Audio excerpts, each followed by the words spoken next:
Les travaux scientifiques montrent qu'avec la sécheresse et l'apport en glacier qui va en diminuant, l'eau potable va être ponctuellement et localement moins accessible. Par exemple, on sait qu'en France, le débit du Rhône devrait diminuer de 30 à 40% d'ici l'été 2050. Ça va affecter la vie de tous les Français. Le dérèglement climatique va donc directement toucher notre quotidien. Dans ce contexte, quels imaginaires avons-nous en réserve pour nous représenter la façon dont on pourrait se répartir la quantité d'eau plus limitée en fonction de nos besoins? Parler de l'eau au cinéma, c'est se projeter dans des imaginaires où c'est forcément une rareté, où c'est forcément un problème. Comme ce sont ces imaginaires qu'on risque de convoquer si jamais l'eau venait à manquer, c'est important de les avoir en tête.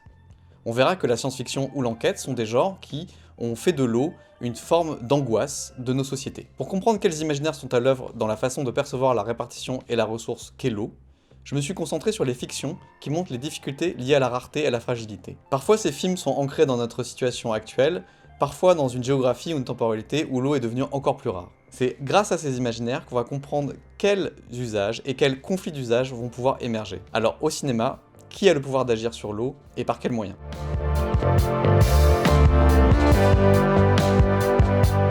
Si vous pensez à l'eau potable, vous pouvez penser à d'autres usages, comme les piscines privées au public, les douches sans limite, l'eau potable dans les toilettes ou l'arrosage de votre gazon.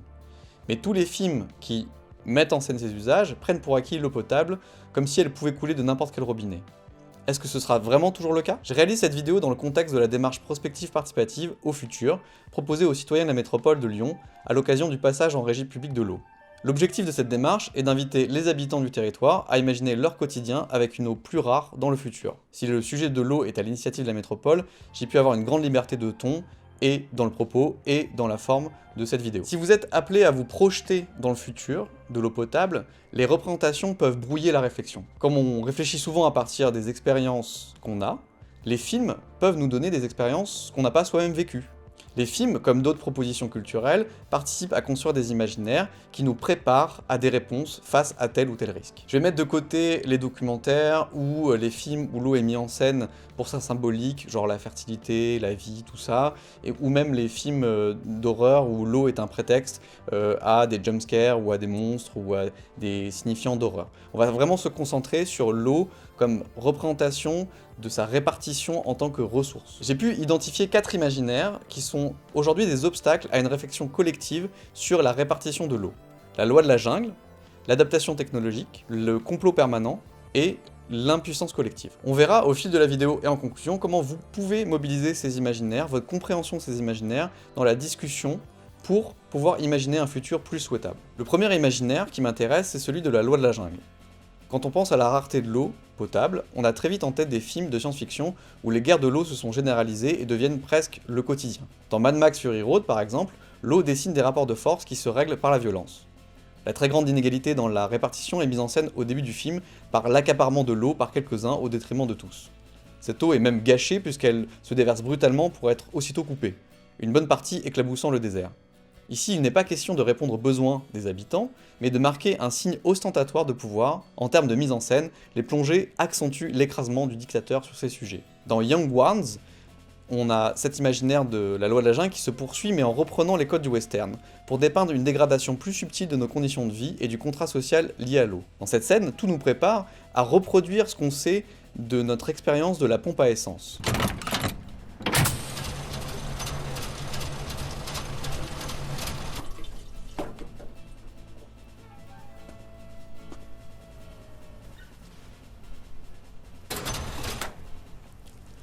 Special occasion, Ernest. Le montage son rythme la séquence jusqu'à rapprocher le pistolet de la pompe d'un pistolet qu'on pourrait vous braquer sur une tempe. Et d'ailleurs, l'écriteau rappelle que les voleurs d'eau seront abattus. On l'a vu au début du film, c'est vraiment le cas. Bien que situé dans un futur proche, le réalisateur décide de réutiliser les codes du western.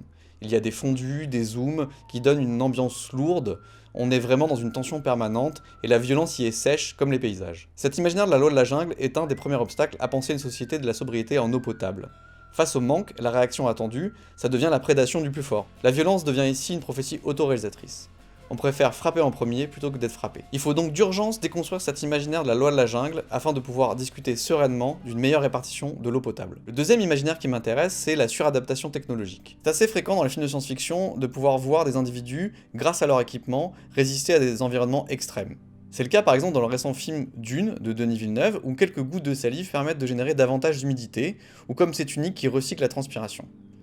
Le côté positif de ces adaptations, c'est de faire souvent référence au biomimétisme. On retrouve alors en écho, dans le même film, un gros plan sur les grandes oreilles d'un rongeur du désert qui permet de capter la rosée. Dans Waterworld, c'est un monde opposé où le désert est fait d'eau salée. Dans la première séquence du film, on a un plan séquence qui filme le héros en train d'uriner pour recycler une partie de cette eau, pour à la fois s'hydrater, mais aussi humidifier une plante. C'est intéressant d'avoir sauvegardé une seule prise, puisqu'on ne peut pas détourner les yeux de ce qui rentre dans la distillation, de ce qui en ressort.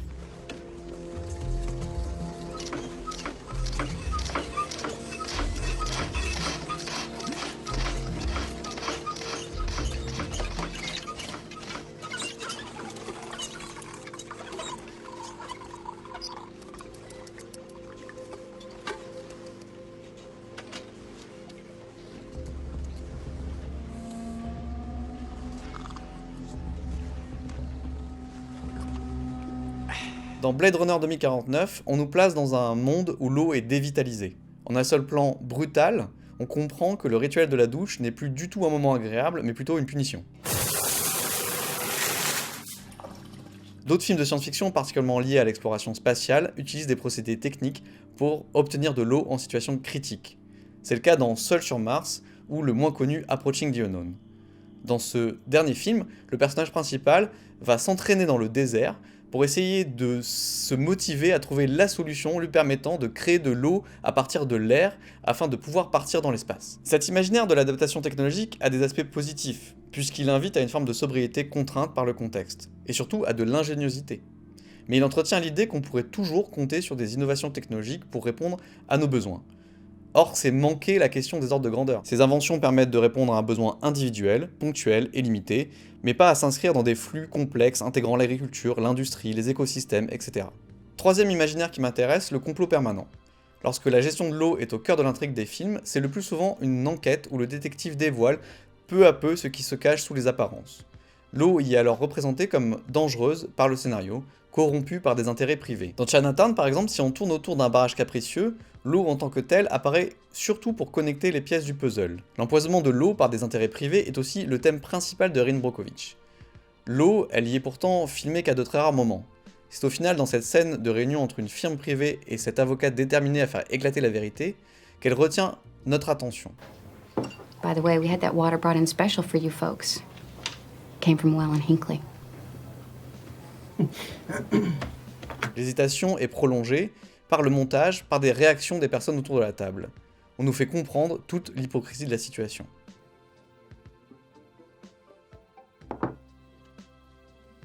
Malgré ces quelques extraits que je vous ai montrés, dans ces films où l'eau est au centre de l'intrigue, l'eau est rarement mise en scène en tant que telle. La présence de l'eau plane parfois sur certains films, comme dans Dark Waters qui commence par une scène de baignade, où l'eau est manifestement polluée par des pesticides. Mais par contre, on ne reverra plus jamais cette eau qui est pourtant source de maladies dans le film. L'eau est le sujet dans Chinatown, Erin Brockovich, Dark Waters, et pourtant on ne la voit quasiment pas. Mais qu'est-ce que ça raconte cette invisibilité? L'eau potable est partout, elle est nulle part. On en constate les effets seulement si elle devient polluée. Mais sinon, on ne la remarque même plus. On la prend pour acquise. Si l'eau est mise en scène plus directement dans ces films, c'est pour montrer le brouillage moral.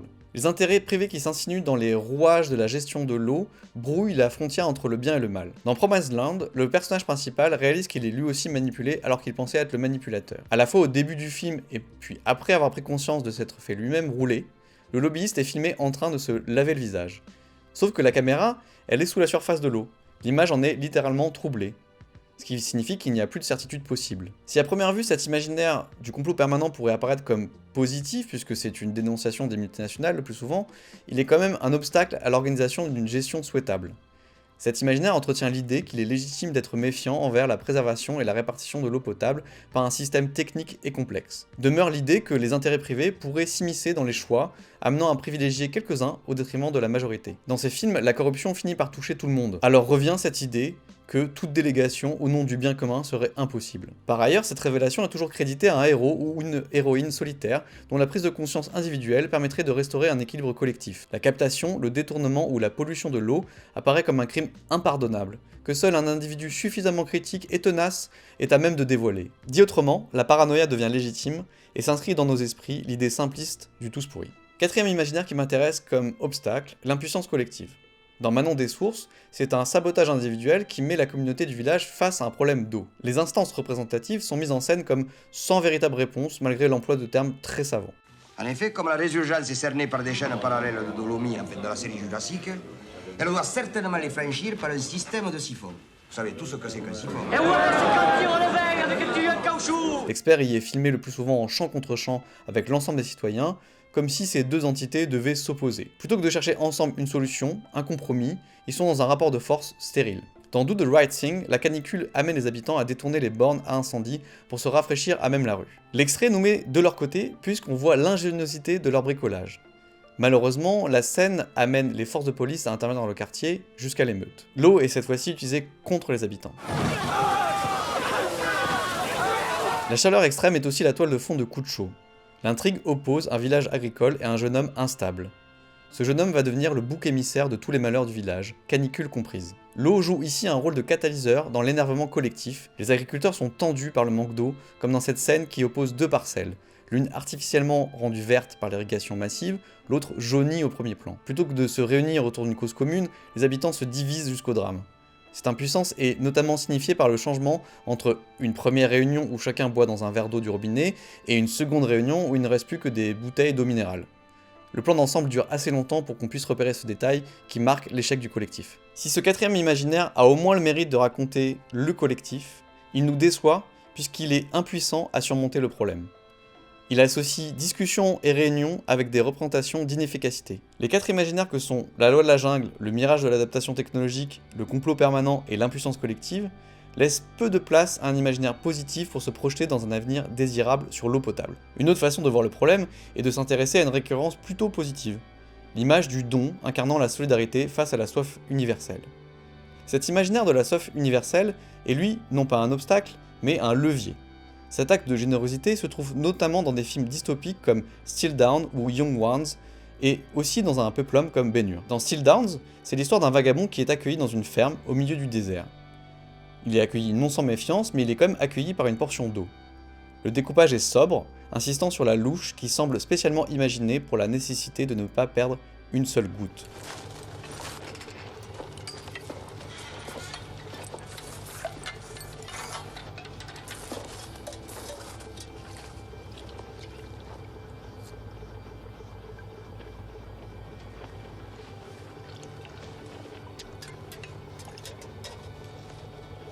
Dans Ben-Hur, la soif transforme le visage par la douleur du personnage principal.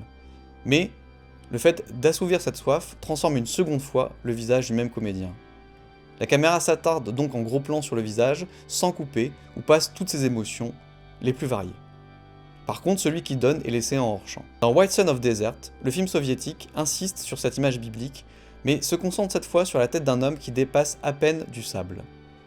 On va évidemment sauver cet homme, mais on commence par cet acte charitable de lui donner un peu d'eau. C'est peu, mais lorsqu'il n'y a plus rien, imaginer la soif de l'autre est une façon de ressentir de l'empathie. À partir de là, il y a un invariant qui permet de réexplorer d'autres besoins, d'autres situations. On pourrait s'appuyer sur cet acte de générosité que nous avons tous en commun pour collectivement organiser une équivalence à l'échelle sociale. Qui a le plus besoin d'eau? Quand? Comment partager? À chacun ses besoins? À chacun ses moyens? La seule représentation positive qui émerge de cette traversée du cinéma est à l'échelle d'individus.